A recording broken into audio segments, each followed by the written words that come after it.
పరిశుద్ధుడును మా ప్రభు అయిన యేసుక్రీస్తు నామములో మీ అందరికీ ప్రభు పేరట శుభాభివందనాలు తెలియపరుస్తున్నాను. ప్రభునందు ప్రియులారా, అవమానపు బాటలో ఆశీర్వాదపు మూటలు దేవుడు నీ కోసం సిద్ధపరిచి ఉంచాడు. మరొకసారి నువ్వు వెళుతున్న అవమానపు బాటలో దేవుడు ఆశీర్వాదపు మూటలు నీ కోసం సిద్ధపరిచాడు.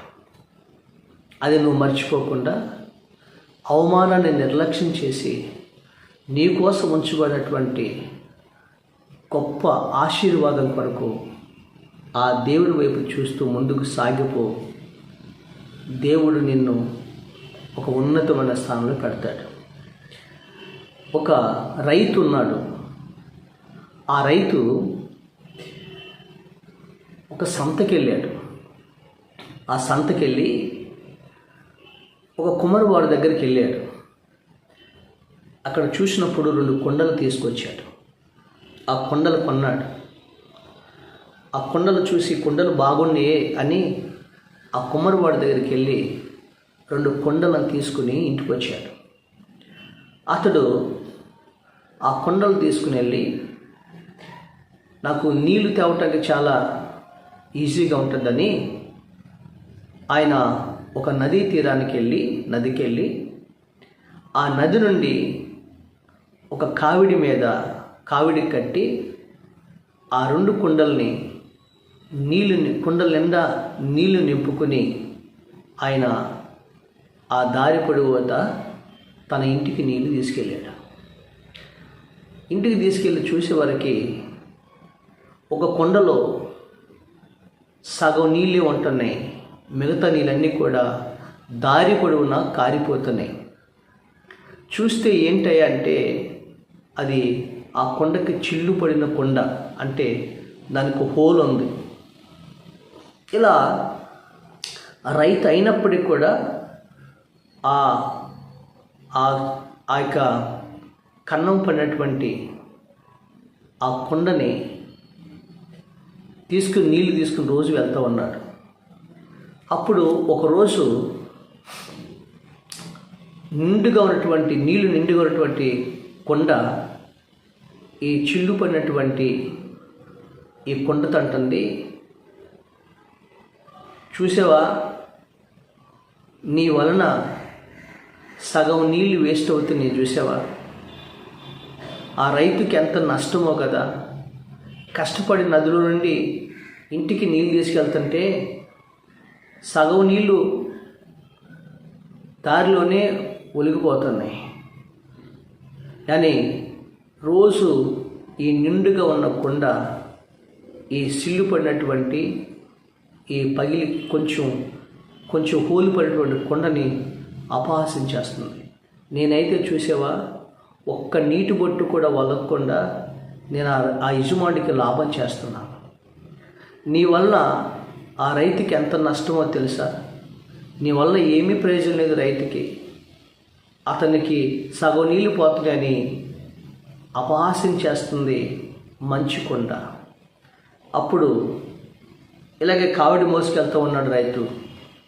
ఆ రైతుని చూసి ఒకసారి ఈ చిల్లు పడినటువంటి లేదా కన్నం పడినటువంటి ఆ చిన్న హోలు పడినటువంటి కొండ ఈ రైతు ఉంది, చూడు యజమానుడా, నా వల్ల నీకు చాలా నష్టం కలుగుతుంది. నా వల్ల నీకేమీ ప్రయోజనం లేదు. ఎందుకంటే సగం నీళ్ళన్నీ కూడా దారి పోతున్నాయి.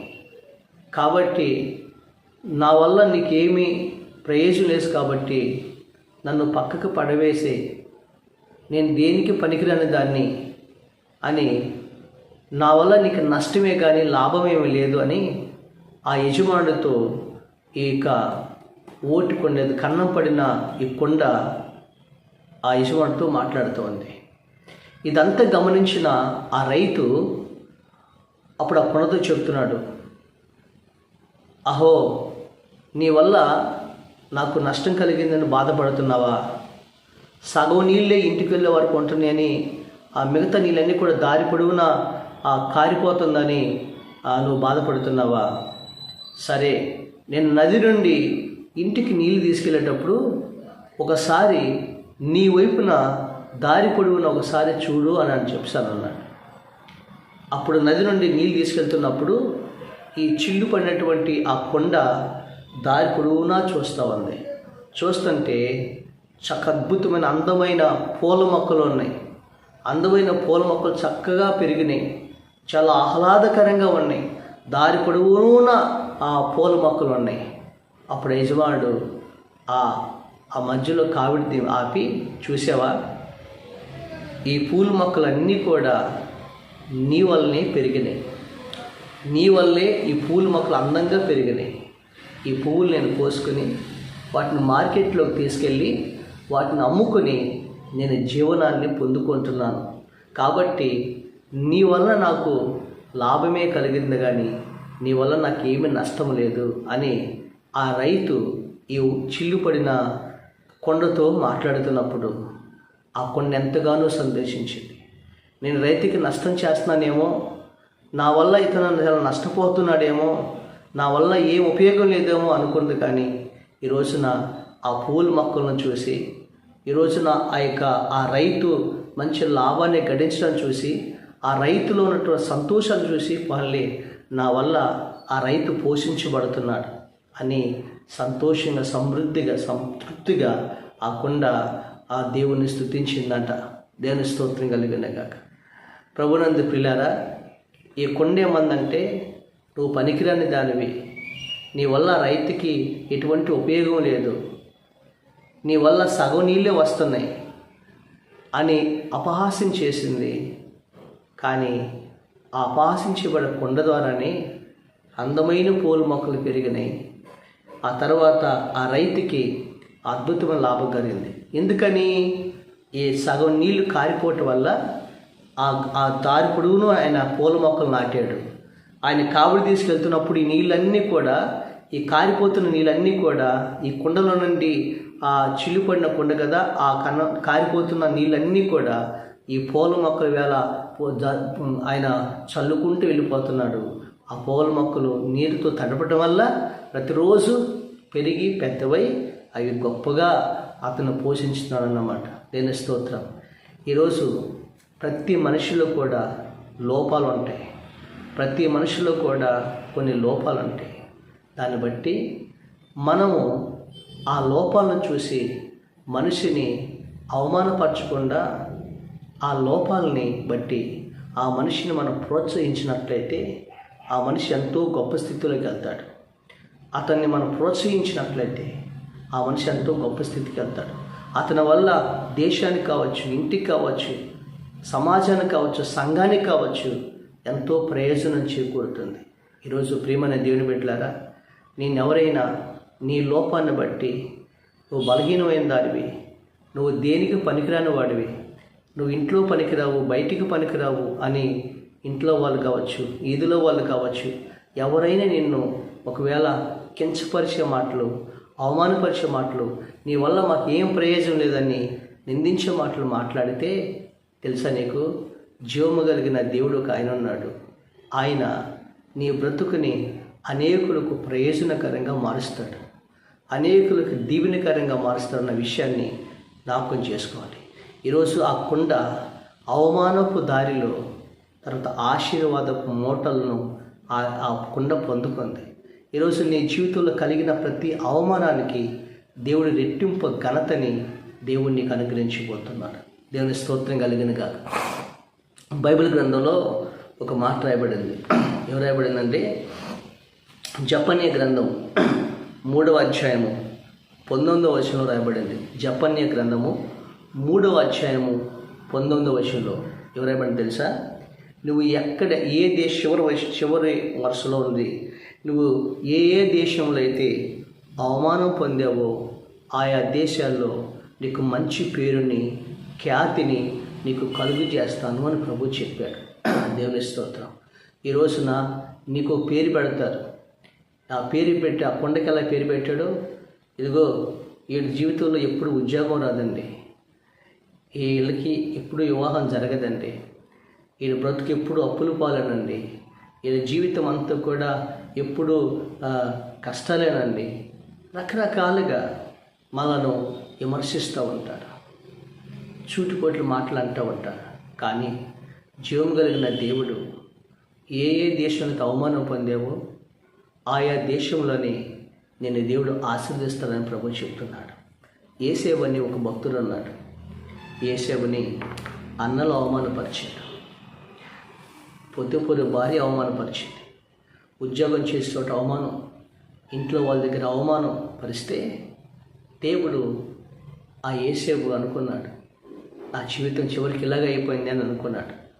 కానీ ఒకరోజు దేవుడు యేసేపుని ఐగుప్తు దేశం మీద ప్రధానమంత్రిగా కూర్చోపెట్టాడు. అప్పుడు యేసేపు వివాహం చేసుకున్నాడు. అతనికి 2 పిల్లలు పుట్టారు, మగపిల్లలు పుట్టారు. ఆ మగపిల్లలు ఒక కుమారుడి పేరు మనీషే. ఒక కుమారుడి పేరు ఏం పేరంటే మనీషే. అప్పుడు ఆ కుమారుడి గురించి బైబిల్ యెషయా గ్రంథము మరి ఆదికాండము 50 అధ్యాయంలో రాయబడింది. ఆ కుమారుడు గురించి ఒక పేరు పెట్టాడు. ఆ పేరు ఏం పేరు అంటే మనీషే. అనగా మనీష్ అంటే నేను ఏ ఏ దేశంలో అయితే అవమానం నందానో, ఆ దేశంలోనే నా దేవుడు నన్ను ఆశీర్వదించాడు అని ఇతను ఆ పేరు పెడతాడు. దేని స్తోత్రం. ఆదికాండము 41వ అధ్యాయము చూడండి 35వ వచనం. ఆదికాండము 45 అధ్యాయము 51వ వచనంలో చూసినట్లయితే 41:51. అప్పుడు యేసేపు దేవుడు నా సమస్త బాధను నా తండ్రి ఇంటి వారందరినీ నేను మర్చిపోనట్లు చేశాను చెప్పి తన జ్యేష్ఠ కుమారుడికి మనీషా అని పేరు పెట్టాను. తరువాత అతడు నాకు బాధ కలిగిన దేశమందు దేవుడు నన్ను అభివృద్ధి పొందిందని చెప్పి 2వ వానికి అబ్రాము అని పేరు పెట్టాను.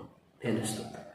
ఎక్కడైతే నేను అవమానం పొందానో, ఎక్కడైతే నేను బాధ కలిగానో అక్కడే నా జీవితాన్ని, ఆ దేశంలో నా జీవితాన్ని ఆశీర్వదించాడు, అభివృద్ధి చేశాడని అతనికి మనీషా అని పేరు పెట్టాడు దేవుడు. హల్లెలూయా. నీ బాధను మర్చిపెట్టారు అన్నట్లుగా దేవుడిని ఆశ్రయించాడు. దేని స్తోత్రం. రెండవదిగా యేసేపు వల్ల నా వల్ల ఎవరికి ప్రయోజనం ఉంది? నా వల్ల దేశానికి ప్రయోజనమా, ఇంటి వారికి ప్రయోజనమా, నా వల్ల ఎవరికి ప్రయోజనం అని అనుకుంటూ ఉండొచ్చు, అందరూ అనుకోవచ్చు. కానీ యేసేపు వాళ్ళు ఏం జరిగిందో తెలుసా? ప్రపంచం అంతా కరువు వచ్చింది. కానీ యేసేపు దేవుడు కళ చూపించాడు. ఆ కళలో ఈ దేశానికి, ఐగుప్తు దేశానికి కరువు రాపొందని రాస్తూ చెప్పినప్పుడు యేసేపు జ్ఞానము కలిగి ఆయన 7 సంవత్సరాల పంటని కొట్లు కట్టి నిల్వ చేశాడు. అప్పుడు 7 సంవత్సరాలు భయంకర కరువు వచ్చింది. ఆ కరువులో తన తండ్రి ఇంటి ఇజ్రాయెల్ దేశంలో కూడా కరువు వచ్చింది. అప్పుడు యేసేపు ప్రపంచ దేశాలకి ఆహారాన్ని అమ్మేవాడిగా యేసేపుని దేవుడు దీవించాడు. చూడండి 56వ కీర్తన ఆదికాండం 41 అధ్యాయం 56వ వచనంలో చూసినట్లయితే, కరువు ఆ దేశం అందంతటా కనుక యేసేపు కొట్లను ఇప్పించి ఐగుప్తుల ధాన్యమును చేశాను. ఐగుప్తు దేశమందు భారమును మరియు ఆయా కరువు ప్రతి దేశము అందు భారమైనందున సమస్త దేశస్థులు యేసేపు వద్ద ధాన్యము కొనుటకు ఐగుప్తులకు వచ్చాను. పైసలా చూసారా? యేసేపు పనికిమాల వాడు అనుకుంటే అందరూ అన్నారు. కానీ యేసేపు వల్ల ఐగుప్తు దేశంలో ఆహారాన్ని దేవుడు దీవించాడు, కొట్లు కట్టాడు. ఆయా దేశాలన్నిటికీ ఇప్పుడు యేసేపు ఆహారాన్ని అమ్ముతున్నాడు, అందరి కరువును తీరుస్తున్నాడు. ఇప్పుడు యేసేపు అందరి యొక్క ఆకలిని తీరుస్తున్నవాడిగా యేసేపుని దేవుడు దీవించాడు. ఈరోజు నీ అవమానానికి ప్రతిగా రెట్టింపు ఘనతని, అది నీ నిందకు ప్రతిగా రెట్టింపు ఘనతని, ఆ పూదండని, నీ దుఃఖమునకు ప్రతిగా ఆనందముని ఇచ్చే దేవుడు. ఆ దేవుడు మన యజమానుడు ఉన్నాడు. ఆ దేవుడు మనం ఎంత పనికిమాలిన వాళ్ళైనా, ఒకవేళ ఎంతో మనం అందరి చేత అవమానపరచబడైనా ఆ దేవుడి చేతిలోనే ఉంటే నిష్ప్రయోజనమైన మనలను ప్రయోజకులుగా చేసి బహుమందికి, బహుతరములకు దేవుడు నిన్ను నన్ను దీవునిగా మార్చబోతున్నాడు. దేవుడి మాటలు దీవించునుగాక. ఆమేన్. పరిశుద్ధుడైన మా తండ్రి, ఈరోజు నీ వాక్యం ద్వారా మా అందరితో మీరు మాట్లాడిన స్తోత్రాలు చెల్లిస్తూ, అవమానం నొందిన చోటే ఘనతని, ఖ్యాతినిస్తానని చెప్పారు. నీ బిడ్డలందరి జీవితంలో అటు కార్యం జరిగించమని యేసు నామమున చున్నాము తండ్రి.